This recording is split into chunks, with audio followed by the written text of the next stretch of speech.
आज बिहार की बात मैं एक बार फिर करने वाला हूँ कि एनडीए को लेकर के। देखिए, एनडीए में जिस प्रकार से सीट शेयरिंग का फ़ॉर्मूला आया और बाद सभी ने इसमें हामी भरी।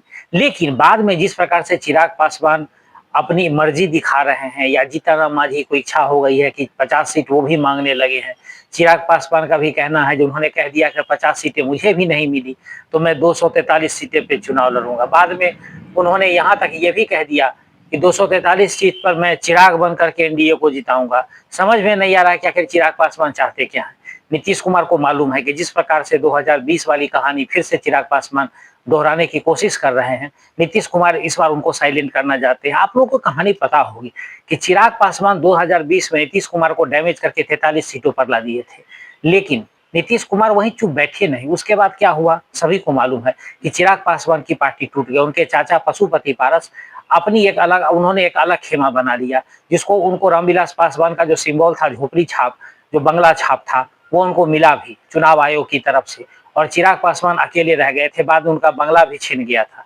तो आप इन चीजों को देख लीजिए। चिराग पासवान शायद इन चीजों को याद नहीं करें कि नीतीश कुमार से अगर वो किसी प्रकार का इस प्रकार अगर किसी प्रकार का उनका द्वंद्व होता है और इसी किसी प्रकार की अदावत होती है, तो उसका खामियाजा उनको ही भुगतना पड़ेगा। ये चिराग पासवान बखूबी जानते हैं। खैर, नीतीश कुमार ने भी ललन सिंह के साथ बैठक की और इस बात पर उन्होंने मतलब आपस में सहमति बनाई है कि इस चीज को कैसे टैकल करना है या इसको न्यूट्रलाइज करना है। तो इन तमाम चीजों पे चर्चा हो रही है, बहस अभी जारी है। उधर जीतन राम मांझी का भी सपना बड़ा हो चला है। वो भी चाहते हैं कि किसी न किसी तरह हमको इस पर ज्यादा भागीदारी मिले। उपेंद्र कुशवाहा हैं, उनकी भी मंशा कुछ और कह रही है। आपको याद होगा कि लोकसभा चुनाव में पवन सिंह के कारण उपेंद्र कुशवाहा चुनाव हार गए थे। पवन सिंह को भाजपा ने आसनसोल से टिकट दिया था, लेकिन पवन सिंह वहीं के शाहाबाद से चुनाव लड़ गए थे। काराकाट से उस इलाके से चुनाव लड़ा था उन्होंने, और जिसके कारण उपेंद्र कुशवाहा को हार का सामना करना पड़ा। वहां से सीपीआई के उम्मीदवार जीत गए थे। अब देखिए, इन्हीं सब काट को, इन्हीं सब चीजों को निकालने के लिए, इन्हीं सब कीड़ों को निकालने के लिए, कांटे को निकालने के लिए एनडीए चाहती है कि समान रूप से बात बन जाए और सब लोगों के एक मत हो जाए। क्योंकि देखिए, जब तक नया परिसीमन नहीं आएगा, सीटों की संख्या बढ़ेगी नहीं। और बीजेपी और जदयू, इनका तय हो चुका है कि 101 सीट और 100 सीट, यानी 100 सीट पर भाजपा और 101 सीट पर जदयू लड़ेगी ही लड़ेगी। अब बचे 42 सीट, इसी में से बांटना पड़ेगा।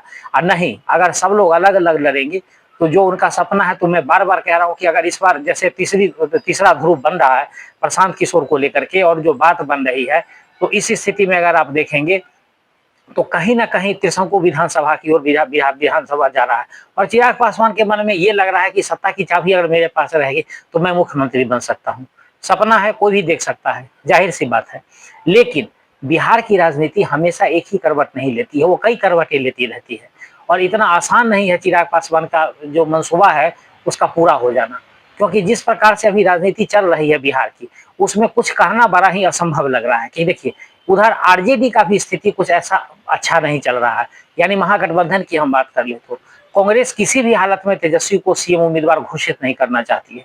ये मुद्दा आज से नहीं, 2 महीने से चल रहा है। तेजस्वी चाह रहे हैं कि उनको किसी भी हालत में सीएम कैंडिडेट घोषित कर दिया जाए, जबकि उनके सहयोगी जो है वो घोषित नहीं करना चाह रहे हैं। और तेजस्वी यादव को भी ये लग रहा है कि क्या होगा आगे। उनके साथ ही मुकेश सहनी एक पेच बना हुआ है। कांग्रेस के लिए कभी होता है कि अभी साथ रहेंगे, कभी अलग लड़ेंगे।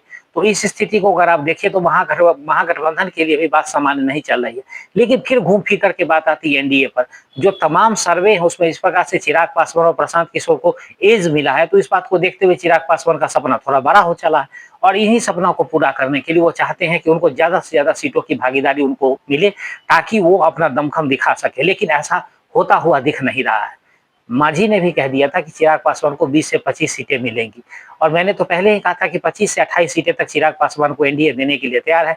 बाकी 8 से 10 सीटें मिल जाएंगी इनको, जीतन राम मांझी को, या 7 से 8 सीटें मिली, या 4 से 5 सीटें उपेंद्र कुशवाहा को। मैंने पिछले एपिसोड में भी कहा था। तो इससे साफ जाहिर होता है कि जो एनडीए मन बना चुकी है उसमें ये रहें या बाहर जाए। और उसमें एक और बात तो निकल के सामने आ रही है कि चिराग पासवान चाहते हैं कि जो एक राज्यसभा की सीटें थी वो उनकी माताजी को मिल जाए, वो राज्यसभा का सीट उनको मिल जाना चाहिए, एक एमएलसी उनको मिल जाना चाहिए। अगर एक राज्यसभा सीट मिलता है तो 7 एमएलए के बराबर होता है। तो अगर 28 मिलता है तो 35 हो गया। एक एमएलसी मिलता है तो 3 और जोड़ लीजिए, 38 के आसपास मिल जाता है। तो लमसम 40 के आसपास तो वो पहुंच ही जाते हैं। और बीजेपी उनको करार भी कर चुकी है। उपेंद्र कुशवाहा के लिए भाजपा ने यह भी प्लान बनाया कि केंद्र में उनको मंत्री बनाया जाएगा। उसके बावजूद भी उनको लगता है कि हमें कुछ कम मिल रहा है।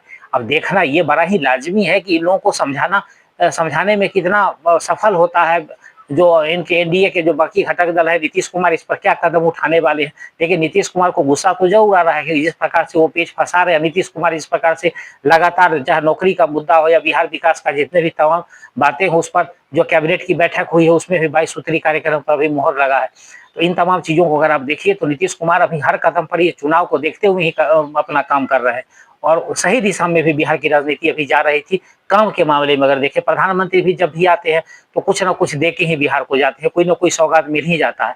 जो जिस बिहार को आज तक वंचित रखा गया, 70 सालों में वंचित रहा, लेकिन इस बार का जो कार्यक्रम रहा है एनडीए का या इस कालखंड में कहें तो ज़्यादा से ज़्यादा बिहार की डिमांडें पूरी हो रही है। विशेष राज्य का दर्जा जहाँ नीतीश कुमार मांग कर रहे थे वो तो नहीं मिला, लेकिन जितना पैकेज मिला है उससे कम भी नहीं है। तो देखिए विकास की बात तो सब अपनी जगह है, लेकिन सीट शेयरिंग भी एक बड़ा मुद्दा है, जहाँ सब कुछ सुलझ गया था। सारे नेशनल चैनल से लेके सब लोगों ने बता दिया था कि क्या फ़ॉर्मूला है, क्या सब कुछ है। उसके बाद चिराग पासवान की इस प्रकार की गतिविधि कहीं न कहीं शंका पैदा करी और लोगों का ये भी मानना है कि जिस चिराग पासवान को पहले पी के धोखा दे चुके हैं या उन पर आरोप लगा चुके हैं सीट बेचने वाला जिस प्रकार से अशोक चौधरी वाला मामला हुआ था, उसके बावजूद भी और चिराग पासवान नहीं संभल रहे, क्योंकि इस बार नीतीश कुमार को ही मालूम है कि बीजेपी के उकसावे में आकर के चिराग पासवान ऐसा नहीं कर रहे। पिछली बार तो कहा गया था कि कौन दोस्त है कौन दुश्मन है पता नहीं चल रहा है, लेकिन इस बार चिराग पासवान की जो गतिविधि है वो कहीं ना कहीं संदेहास्पद है।